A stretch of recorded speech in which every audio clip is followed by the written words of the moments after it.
ఫిబ్రవరి 12న దేశవ్యాప్త సార్వత్రిక సమ్మెను విజయవంతం చేయాలని జేఏసీ నాయకులు పిలుపునిచ్చారు. ఈ మేరకు ఆదివారం ఎయిటింగ్లైన్ కాలనీలోని ప్రెస్ భవన్లో ఏర్పాటు చేసిన విలేకరుల సమావేశంలో జేఏసీ నాయకులు పాల్గొని మాట్లాడారు. కేంద్రంలో కార్మిక వ్యతిరేక బీజేపీ ప్రభుత్వం నిరంకుశంగా ప్రవేశపెట్టినటువంటి 4 లేబర్ కోడ్లను రద్దు చేయాలని, ఈ నెల 12న కోట్లాది కార్మిక వర్గం ఐక్యంగా సార్వత్రిక సమ్మె గంటను మోగించబోతున్నామని, మోడీ ప్రభుత్వం అమలు చేస్తున్న ప్రమాదకర నిర్ణయాలను ఉపసంహరించుకోవాలని, కార్మిక రైతు ప్రజా వ్యతిరేక విధానాలను మానుకోవాలని డిమాండ్ చేశారు. కార్మికులు పోరాడి సాధించుకున్న అనేక హక్కులను కాలరాశారని, ఇలా 29 కార్మిక చట్టాలు రద్దు చేసి కార్పొరేటర్లకు అనుకూల చట్టాలను చేసి పని గంటలకు వేతనం ఇచ్చే విధానంతో కార్మికులను బానిసలుగా మార్చే కేంద్ర ప్రభుత్వ నిర్ణయాన్ని ఖండిస్తూ ప్రతి కార్మికుడు ఒక్కరోజు సమ్మెలో పాల్గొని దేశవ్యాప్త సమ్మెను విజయవంతం చేయాలని కోరారు. రేపు 12వ తారీఖు రోజు దేశవ్యాప్త సమ్మెని విజయవంతం చేయడానికి ఈ సింగరేణిలో కూడా అన్ని కార్మిక సంఘాలు ఐక్యమై జేఏసీగా ఏర్పడి రేపు 12వ తారీఖున సమ్మెను విజయవంతం చేయాలని కోరడం జరిగింది. దీంట్లో భాగంగా ఏఐటీసీ, ఐఎన్టీసీ, సిఐటియు, తెలంగాణ బొగ్గని కార్మిక సంఘం 4 సంఘాలు కలిసి ఈ రోజున ప్రెస్ మీట్ పెట్టడం అనేది జరుగుతూ ఉన్నది. ఈ మోదీ తీసుకున్నటువంటి నిర్ణయానికి వ్యతిరేకంగా ఏవైతే 44 చట్టాలని 29 చట్టాలుగా కుదించి 4 కోళ్లుగా తీసుకొచ్చి ఏదైతే కార్మికుల్ని నిర్వీర్యం చేసేటటువంటి నిర్ణయం మోదీ ఏదైతే తీసుకున్నాడో దానికి వ్యతిరేకంగా భారతదేశంలో ఉన్నటువంటి కార్మిక వర్గం మొత్తం కూడా రేపు సమ్మెలో పార్టిసిపేట్ చేయడం జరుగుతూ ఉన్నది. ఎందుకంటే ఈ కోడ్లు రావడం ద్వారా కార్మికులను నిర్వీర్యం చేసే పరిస్థితి ఉంటుంది.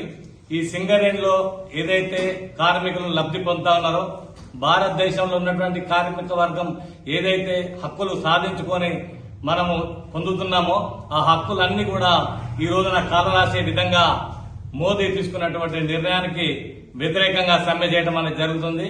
కార్మికులకి గత 120 సంవత్సరాల నుంచి సాధించుకున్నటువంటి హక్కులు ఏవైతున్నాయో ఆ హక్కులన్నింటినీ కూడా నిర్వీర్యం చేసే పద్ధతిలో నిర్ణయాలు తీసుకున్నారు. ఇప్పుడు సింగరేణి కార్మికులకు సంబంధించి వేజ్ బోర్డు అనేది ఉండదు, క్వార్టర్లీ బోనస్ ఉండదు, ఇయర్లీ బోనస్ ఉండదు, లాభాల్లో వాటా ఉండదు, లీవులు సిక్కులు అనేటివి ఉండవు.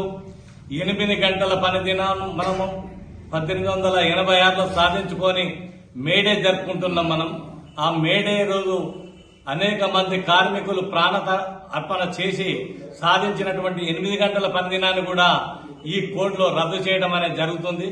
కాబట్టి కార్మికులు 10 గంటలు 12 గంటలు మళ్ళా బానిసత్వం మళ్ళీ మనము వెనుకైపోయే ప్రమాదం ఉన్నది. గంటల వ్యవధిలో గంటలే జీతాలు. ఇప్పుడు సాఫ్ట్వేర్ ఇంజనీర్లు 2 గంటలు పని చేస్తే 2 గంటలు జీతం ఇస్తారు, గంట పని చేస్తే గంటకు జీతం ఇస్తారు, 4 గంటలు పని చేస్తే 4 గంటలు జీతం ఇస్తారు. ఆ పద్ధతులలో ఎవరైతే కార్మికులు ఎన్ని గంటలు పని చేయాలంటే అన్ని గంటలే పని చేయాలి, ఎక్కువ గంటలు పని చేయాలంటే కూడా ఎక్కువ గంటలు పని చేయాలి. జీతం మాత్రము వాళ్ళు నిర్ణయించేది ఉంటుంది తప్ప వేరేది ఉండదు. మనము సాధించుకొని వేజ్ బోర్డులో సాధించుకొని ఈ జీతాలు అయితే ఏదైతే పెంచుకున్నామో వేజ్ బోర్డు అనేది ఉండదు. కాబట్టి కాంట్రాక్ట్ వర్కర్ల పరిస్థితి అగమ్యగోచరం ఇప్పుడే. మరి ఈ కోడ్ వచ్చిన తర్వాత అసలు ఎవరు మాట్లాడే హక్కు లేదు, ఇట్లా ప్రెస్ మీట్ కూడా ఉండదు, కార్మికుల గురించి మాట్లాడేది ఉండదు, మైండ్ల మీద మీటింగ్లు పెట్టేది ఉండదు. కాబట్టి ఇవన్నీ కూడా కార్మికులకు నష్టదాయకంగా చేసేటటువంటి నిర్ణయాలు ఏవైతే తీసుకున్నాడో మోదీ గవర్నమెంట్, ఆ గవర్నమెంట్ కి వ్యతిరేకంగా దేశవ్యాప్త సమ్మెలు ఇప్పుడు 2 జరిగినాయి. ఇది రేపు జరిగేది 3వ సమ్మె. 3వ సమ్మె కూడా 100% సక్సెస్ చేయాల కార్మిక వర్గాన్ని విజ్ఞప్తి చేస్తున్నాం. 12వ రోజు పిలిపించిన మేరకి గురువారం రోజు దేశవ్యాప్త సమ్మెకి ఐఎన్టీసీ, జేఏసీ పక్షాన సంపూర్ణ మద్దతుతో పాటు, ఎందుకంటే కేంద్ర ప్రభుత్వం తీసుకుంటున్న నిర్ణయాలకు వ్యతిరేకంగా గత 2 సమ్మెలు చేశాం, ఇది 3వ సమ్మె. కేంద్ర ప్రభుత్వం మాత్రం వెనక్కి రావట్లేదు. అంటే ఒకరోజు సమ్మెతోటి మోడీ ప్రభుత్వానికి ఎలాంటి చీమ గుట్టినట్టు కూడా లేదు. నిరవధిక సమ్మె పోతే తప్ప కేంద్ర ప్రభుత్వం దిగిరాదు. ఏది ఏమైనా కూడా 12వ జరిగే సమ్మెను పూర్తి స్థాయిలో విజయవంతం చేయాలి. ఎందుకంటే సింగరేణి యాజమాన్యం కొన్ని పాచికలేసి నైట్ షిఫ్ట్ల నుంచి బొగ్గు తెచ్చే ప్రయత్నం చేస్తుంది. కార్మికులు దయచేసి ఆలోచించాలి. మనం సమ్మె విచ్ఛిన్నమైతే మన బతుకులు కూడా విచ్ఛిన్నమయ్యే పరిస్థితి ఉంది. ఎందుకంటే ఆ కోడ్ వల్ల ఉనికి ప్రమాదం అవుతుంది. కార్మిక సంఘాలు ఉండవు, కార్మిక నాయకులు ఉండరు, హక్కులుండే అడిగే హక్కును పూర్తి స్థాయిలో కోల్పోతాం. కాబట్టి ఉన్న హక్కుల్ని ఎందుకంటే హరించి వేయడానికి కేంద్ర ప్రభుత్వం తీసుకున్న నిర్ణయం.